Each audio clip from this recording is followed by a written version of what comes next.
வணக்கம், நான் நயினார் நாகேந்திரன் பேசுகிறேன். வரும் 22ஆம் தேதி மதுரையில் முருக பக்தர்கள் மாநாடு நடைபெற இருக்கிறது. அனைவரும் கலந்து கொண்டு சிறப்பிக்குமாறு அன்போடு வேண்டுகிறேன். நன்றி, வணக்கம். முருக பக்தர்கள் மாநாடு ஜூன் 22 மதுரையில். இடம் அம்மா திடல், பாண்டிக்கோவில் அருகில். முருகன் அருள் பெற அழைக்கின்றார்கள். பாஜக சிந்தனையாளர் பிரிவு, தமிழ்நாடு. ஈரானுக்கும் இஸ்ரேலுக்கும் போர் நினைச்சுன்னா இங்கே ஒரு 2000 வாகனங்கள் எதுக்காக நிற்கணும்? 2000 வாகனங்கள் ஃபர்ஸ்ட் ஈரானுக்குள்ளே எதுக்கு போனாலும் என்ன கொண்டு வராங்க, என்ன விஷயம் அப்படின்னு விசாரிச்சு பார்த்தா மிகப்பெரிய ஒரு இல்லீகலான ஒரு விஷயம். அது அந்த பாகிஸ்தானோட இஸ்லாமாபாத் அரசாங்கத்துக்கே தெரிந்து நடந்து கொண்டிருக்கு. இதனால என்ன மாதிரியான பாதிப்புகளை பாகிஸ்தான் பொருளாதார ரீதியில் சந்திச்சுது அப்படிங்கிறத தாண்டி இது அங்க இருக்கக்கூடிய மக்களுக்கு அடிப்படையான ஒரு விஷயமா மாறிடுச்சு. ஒரு ரிப்போர்ட் என்ன சொல்லுது அப்படின்னா, கிட்டத்தட்ட பாகிஸ்தான் அவங்க கன்சியூம் பண்ற 15% இந்த பெட்ரோல் டீசல் இல்லீகலா ஈரான்ல இருந்து வருது. இது மிகப்பெரிய ஒரு அந்நிய செலவாணி பாதிப்பு. யாருக்குன்னா பாகிஸ்தானுக்கு. ஆனா பாகிஸ்தானுக்கு இதை பத்தி எந்த ஒரு கவலையும் கிடையாது. குறிப்பாக அங்க இருக்கக்கூடிய இஸ்லாமாபாத் அரசாங்கத்துக்கு ஒரு துளி கூட இதை பத்திலாம் எந்த சிந்தனையும் இல்லாம அவங்க தொடர்ச்சியாக இதை அலோவ் பண்ணிட்டே இருக்காங்க. ஒரு இல்லீகலான ஒரு விஷயத்த அந்த மக்களுக்கு நாம எதுவும் வளர்ச்சி செய்ய முடியல, சரி அவங்களே ஏதாவது செஞ்சுக்கிட்டோம் அப்படின்னு விட்டுட்டு இந்த பார்டர்ல இருந்து இந்த மாதிரி கொள்ளையடிக்கிறதுக்கு ஒரு அரசே உடந்தையா இருக்கு அப்படின்னா அது வெறும் பாகிஸ்தான் அரசாக மட்டும்தான் இருக்க முடியும்.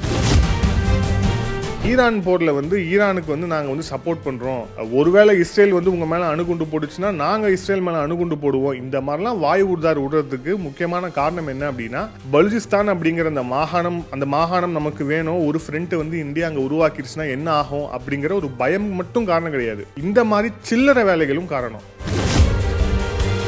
நாளைக்கு ஈரான்ல இப்போ பாகிஸ்தானுக்கு ஆதரவா இருக்கக்கூடிய அதே அரசாங்கம் தான் தொடருமா அப்படிங்கிற ஒரு கேள்வி வந்தாச்சு. குறிப்பாக அயத்துல்லா அலி கமேனி அவர் அந்த பதவியில நீடிப்பாரா அப்படிங்கிற ஒரு சிக்கல் வந்துருச்சு. அவருடைய உயிருக்கே ஆபத்து ஏற்படக்கூடிய ஒரு சூழலும் ஏற்பட்டிருக்கிறது. இண்டஸ் வாட்டர் ட்ரீட்டில் கை வச்சதுக்கு அப்புறம் அப்ப இங்க தண்ணி வராதா, அப்ப நாங்க விவசாயத்துக்கு என்ன பண்ணுவோம் அப்படின்னு அவங்க தெருவில் இறங்கி போராடி அந்த சிந்து மாகாணத்தில் கூடிய உள்துறை அமைச்சருடைய வீட்டை கொளுத்துற அளவுக்கு போனாங்களோ, இப்ப கிட்டத்தட்ட பலுச்சிஸ்தான்லயும் அதே மாதிரியான ஒரு சூழல் ஏற்பட்டிருக்கிறது. நேயர்களுக்கு அன்பு வணக்கம். மத்திய கிழக்கில் ஏற்பட்டிருக்கக்கூடிய இந்த போர் சூழல், குறிப்பாக ஈரான் இஸ்ரேல் இடையிலான இந்த போர் அப்படிங்கிறது மிகப்பெரிய ஒரு விஷயமாக மாறி இப்போ அடுத்த கட்டமாக என்ன நடக்கும் அப்படிங்கிற ஒரு எதிர்பார்ப்பு அப்படிங்கிறது எல்லா மட்டத்திலையும் இருந்திருக்கு.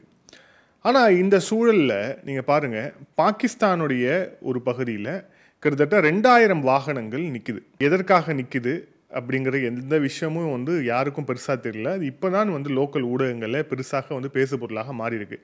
சரி, இப்போது அங்கே ஈரானுக்கும் இஸ்ரேலுக்கும் போர் நினைச்சுன்னா இங்கே ஒரு 2000 வாகனங்கள் எதுக்காக நிற்கணும்? 2000 வாகனங்கள் ஃபஸ்ட்டு ஈரானுக்குள்ளே எதுக்கு போனாலும் என்ன கொண்டு வராங்க, என்ன விஷயம் அப்படின்னு விசாரித்து பார்த்தா மிகப்பெரிய ஒரு இல்லீகலான ஒரு விஷயம். அது அந்த பாகிஸ்தானோட இஸ்லாமாபாத் அரசாங்கத்துக்கே தெரிந்து நடந்து கொண்டிருக்கு. அது மட்டும் இல்லாமல் அதையே வாழ்வாதாரமாக, அந்த ஒரு இல்லீகல் பிஸ்னஸையே வாழ்வாதாரமாக வச்சு பாகிஸ்தானுடைய அந்த பலுச்சிஸ்தான் மாகாணத்தில் பல லட்சம் மக்கள் இருக்கிறாங்க. இப்போ அவங்களுடைய வாழ்வாதாரம் என்ன ஆகும், அடுத்த கட்டத்துக்கு எப்படி போகுங்கிற மிக முக்கியமான ஒரு விஷயத்தை அது ஏற்படுத்தியிருக்கு. இதை பற்றி ரொம்ப விரிவாக பார்ப்போம். ஈரான் இஸ்ரேல் இடையிலான இந்த போர் தொடங்கிய பிறகு எல்லாருமே எல்லா நாடுகளுமே இந்த போர் சூழலில் அவங்களுடைய பார்டர்ஸை ஃபுல் அண்ட் ஃபுல் ரெஸ்ட்ரிக்ட் பண்ணிடுவாங்க. அந்த மாதிரியான ஒரு ரெஸ்ட்ரிக்ஷன் ஈரானும் செஞ்சுது. ஈரான் என்கிற நாடு இஸ்ரேலோட தங்களுடைய நிலப்பரப்பை பகிர்ந்து கொண்ட நாடு அல்ல. ஆனால் ஈரான் என்ற நாடு பாகிஸ்தானோடு தங்களுடைய நிலப்பரப்பை பகிர்ந்து கொண்டிருக்கக்கூடிய நாடு. அதுவும் ஈரான் இஸ்ரேலுக்கு இடையில் கிட்டத்தட்ட 900 கிலோமீட்டர்ஸ் பார்டர் ஏரியா மட்டும் இருக்குது. ஸோ இந்த பார்டர் ஏரியாவில் நிறைய இல்லீகலான ஆக்டிவிட்டீஸ் நடக்குது. அது வழக்கம் போல் சொல்லணும் அப்படின்னா இந்த ட்ரக்கு அப்படிங்கிற விஷயம் ஒன்று. அதை தாண்டி நடக்கக்கூடிய ஒரு இல்லீகலான விஷயம் அப்படிங்கிறது எரிபொருள் கடத்தல். இந்த எரிபொருள் கடத்தல் ஏன் நடக்குது, இங்கே என்ன நடக்குது அப்படிங்கிறது பார்ப்போம். ஈரானில் எண்ணெய் வளம் இருக்குது, அது எல்லாருக்கும் தெரிஞ்சது. சைனா, ஈவன் இந்தியா உள்ளிட்ட நாடுகளுக்கு எரிபொருளை கொடுக்கக்கூடிய ஒரு நாடாக ஈரான் இருக்குது. பட் நம்ம பெரிய அளவுக்கு வாங்கலை. நம்ம பெரிய அளவுக்கு வாங்குறது ரஷ்யா, சவுதி அரேபியா கிட்டேருந்து வாங்குகிறோம். சைனாவுக்கு ஒரு பெரிய அளவில் ஈரான் இந்த எரிபொருளை சப்போர்ட் பண்ணிட்டு இருக்கிறாங்க. பாகிஸ்தானில் அவங்க இந்த IMF கடன் வாங்கின பிறகு அவங்களுடைய விலைவாசி மிக கடுமையாக உயர்ந்துருச்சு. IMF கடன் அவன் கொடுக்கும் போதே அவன் என்னென்ன ரெகுலேஷன்ஸ்லாம் அவன் போடுறான். அவனே பாகிஸ்தானுக்கு நீ உங்கள் விவசாயிகளுக்கு இலவச கரண்ட் கொடுக்கக்கூடாது, அதே மாதிரி வந்து ஃப்ரீபீஸ் கொடுக்கக்கூடாது அப்படின்னு சொல்லிட்டு ஐஎம்எஃப் வந்து ஒரு பெரிய லிஸ்ட்டு போட்டு பாகிஸ்தானுக்கு கொடுத்துருக்கான். பாகிஸ்தான் அரசாங்கமும் காசு இருந்தால் போதும் அப்படின்னு சொல்லிட்டு அதை வந்து தலையாட்டிக்கிட்டு வாங்கிட்டு இருக்காங்க.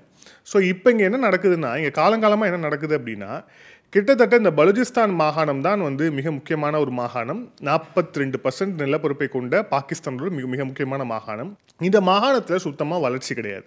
அந்த மாகாணத்தில் இருக்கக்கூடிய மக்களுக்கு தேவையான வேலை வாய்ப்பு அப்படிங்கிறது சுத்தமாக கிடையாது. அதே மாதிரி அவங்களுடைய இந்த அரசு கட்டமைப்புலையும் வந்து யார் வந்து முழுக்க முழுக்க ஆக்கிரமிச்சிருக்காங்கன்னா, அந்த பஞ்சாபி பாகிஸ்தானியர்கள் ஆக்கிரமிச்சிருக்கிறாங்க. அதுக்கப்புறம் கொஞ்சம் வந்தோம் அப்படின்னா சிந்திகள் இருப்பாங்க. அதை தாண்டி மிகப்பெரிய அளவுக்கு பலூஜ் மக்களுக்கு அங்கே வந்து எந்த ஒரு ப்ரையாரிட்டியும் வந்து அங்கே வந்து கிடையாது.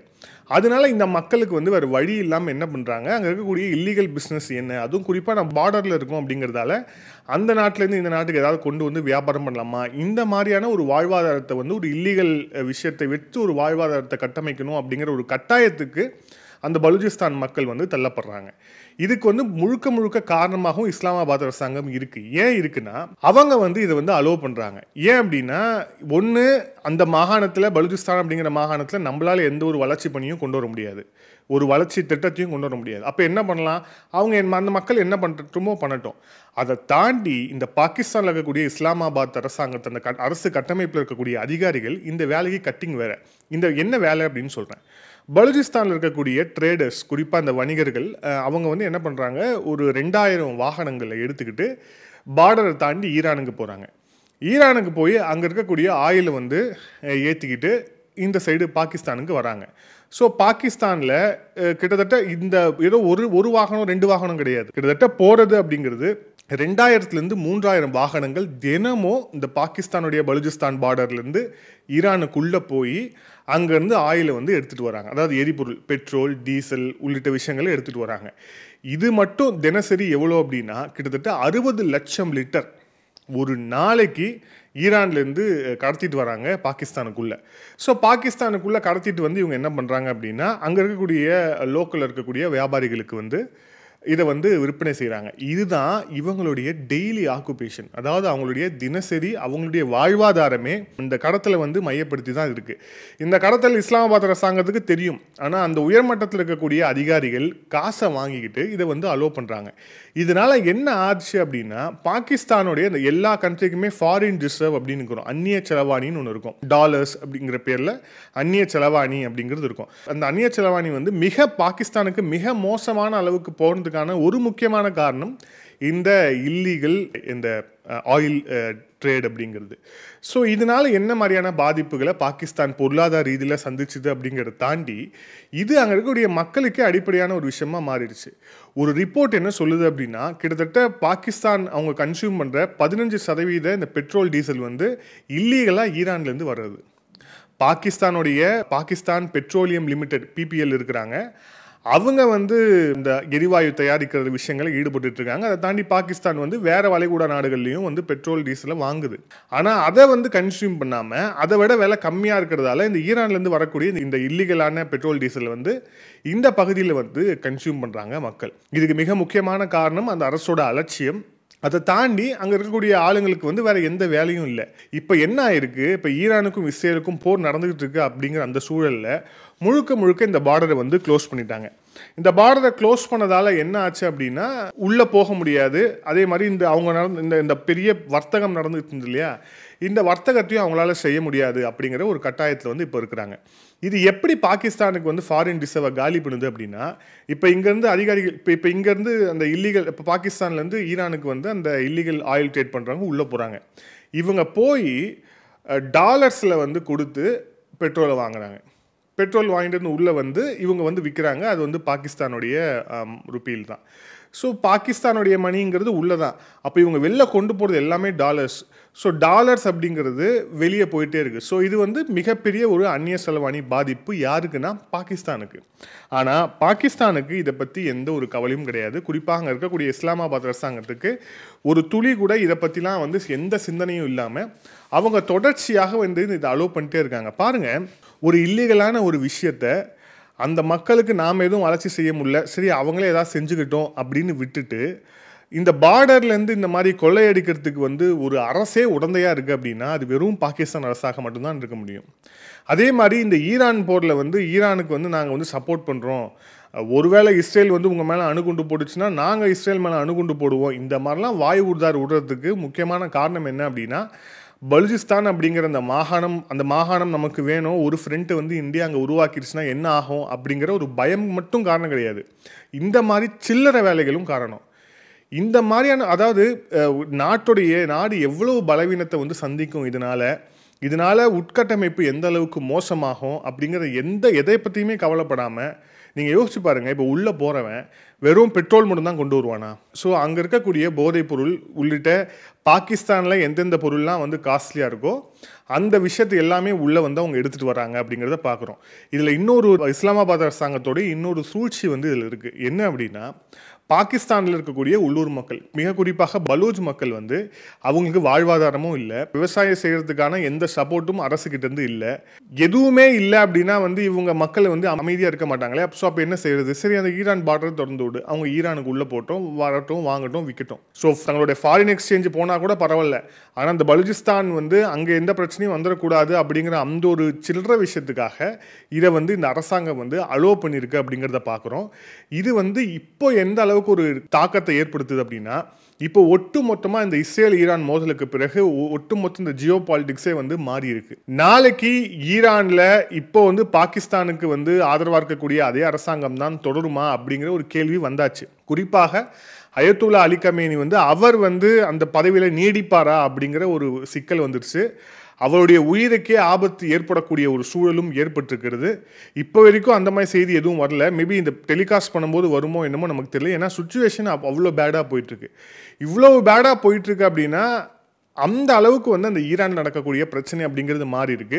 ஸோ ஈரானை எப்படியாவது அப்படியே கூட வச்சுட்டு இந்த பார்டர் திறந்து வச்சுட்டு அப்படியே இல்லீகல் பிஸ்னஸை வச்சுக்கிட்டு இந்த பலுச்சிஸ்தான் அப்புறம் நம்ம இருக்கக்கூடிய அந்த மாகாணத்தில் இருக்கக்கூடிய மக்களுக்கு ஒரு இல்லீகலான ஒரு வாழ்வாதாரத்தை வந்து கிரியேட் பண்ணால் அவங்க அமைதியாக இருப்பாங்கன்னு நினச்சிட்டு இந்த பாகிஸ்தானுடைய கனவு தகர்ந்து விட்டது. அந்த அந்த பார்டர்ஸ் எல்லாமே அவங்க க்ளோஸ் பண்ணிட்டாங்க. இப்போ அந்த மக்களுடைய வாழ்வாதாரம் கேள்விக்குறியா இருக்கு. கிட்டத்தட்ட யோசிச்சு பாருங்க, 2000 3000 வாகனங்கள் தினசரி போகுது அப்படின்னா அப்போ அது 2000 வாகனங்கள்னு எடுத்துக்க வேணாம், கிட்டத்தட்ட அது வந்து 2000 குடும்பங்கள்னு எடுத்துக்கலாம். ஸோ கிட்டத்தட்ட 2000 குடும்பங்கள்னா அது எத்தனை லட்சம் மக்கள்? இவங்களுடைய முழுமையான அந்த வாழ்வாதாரம் அப்படிங்கிறது இந்த ஈரானை நம்பி இருக்குது. அப்படிங்கிற போது அங்கே வந்து இப்போது வந்து போர் நடந்துகிட்டு இருக்கு, ஃபுல் அண்ட் ஃபுல் வந்து மூடியாச்சு அப்படின்னா அப்போது இவங்களுடைய வாழ்வாதாரம் என்ன ஆகும்? அப்போ இந்த மக்கள் என்ன செய்வாங்க? இப்போ இந்த பயத்தில் தான் இஸ்லாமாபாத் அரசாங்கம் உட்கார்ந்துட்டு இருக்காங்க. ஏற்கனவே பலுச்சிஸ்தான் லிபரேஷன் ஆர்மி ஒரு பக்கம் போட்டு பொழந்துக்கிட்டு இருக்கிறாங்க பாகிஸ்தான் இராணுவத்தை. இதில் அந்த மக்களுடைய ஒரு சின்ன சப்போர்ட்டாக, அதாவது நம்மளும் பாகிஸ்தானி தான் அப்படின்னு உணரக்கூடிய ஒரு சில பேருக்கும் வந்து நம்மளுடைய வாழ்வாதாரம் இப்போ நல்லா தானே போயிட்டுருக்கு அப்படிங்கிற மனநிலையில் இருந்தவங்க கூட இப்போ மாறுறதுக்கான வாய்ப்பு ஏற்பட்டிருக்கு. இதுதான் இஸ்லாமாபாத்துக்கு அடிக்கக்கூடிய அபாயமணி. ஏன் அப்படின்னா, என்னுடைய வாழ்வாதாரம் வந்து எப்போ வந்து பாதிக்கப்படுதோ அப்போ தான் அரசுக்கு எதிராக ஒரு குடிமக்கன் திரும்புவான். எப்படி சிந்து மாகாணத்தில் விவசாயிகள் இண்டஸ் வாட்டர் ட்ரீட்டில் கை வச்சதுக்கப்புறம் அப்போ இங்கே தண்ணி வராதா, அப்போ நாங்கள் விவசாயத்துக்கு என்ன பண்ணுவோம் அப்படின்னு அவங்க தெருவில் இறங்கி போராடி அந்த சிந்து மாகாணத்தில் கூடிய உள்துறை அமைச்சருடைய வீட்டை கொளுத்துற அளவுக்கு போனாங்களோ, இப்போ கிட்டத்தட்ட பலுச்சிஸ்தான்லையும் அதே மாதிரியான ஒரு சூழல் ஏற்பட்டிருக்கிறது. இது மேலும் அங்கே என்ன பண்ணும் அப்படின்னா, உள்ளூர் இருக்கக்கூடிய அந்த கிளர்ச்சியாளர்களுக்கு வலு சேர்க்கும். கிளர்ச்சியாளர்களும் இதில் ஈடுபட்டு இருக்காங்க அப்படிங்கிற ஒரு புகார், ஒரு சர்ச்சை அப்படிலாம் இருக்குது. ஆனால் கிளர்ச்சியாளர்களுக்கு வந்து எவ்வளவோ உதவி இருக்கும்.